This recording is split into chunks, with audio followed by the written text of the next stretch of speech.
Mi chiamo Irene Abrigo, ho 25 anni e vengo da Torino. Vincenzo Meriani da Salerno. Cristian Sebastianutto e vengo da Udine. Federico Piccotti da Roma. Emma Arizza, vengo da Como. Rebecca Raimondi, vengo da Roma. Riccardo Caraceni da Lucca. Il concorso più importante è italiano, sicuramente nazionale, e penso che ogni violinista voglia partecipare a questo concorso ed è anche una grande emozione. Mi ha spinto il prestigio del nome del concorso e la curiosità di partecipare e di portare un programma interessante come quello richiesto dal concorso. Naturalmente è un concorso nazionale importante, quindi sono felice di essere qua a partecipare. Un concorso importantissimo, è il mio primo concorso importante. Facciamo.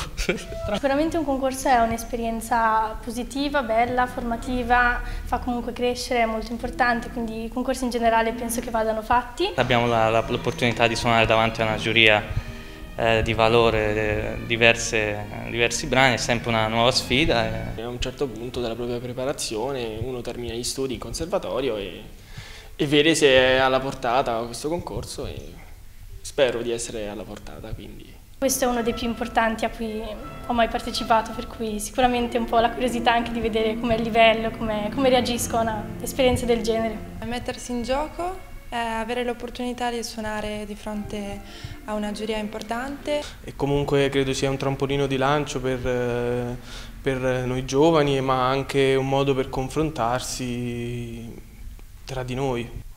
Si sta bene, si riesce a studiare bene, un bell'ambiente. Qui in convento i pianisti collaboratori sono grandi pianisti e quindi è sempre un piacere suonare con loro. Mi sembra che ci sia un buon livello e che sia stimolante prova dopo prova partecipare, perché gli altri violinisti sono dei bravi ragazzi e poi si crea anche un bell'ambiente tra di noi, ci conosciamo e andiamo a cena insieme, quindi anche divertente.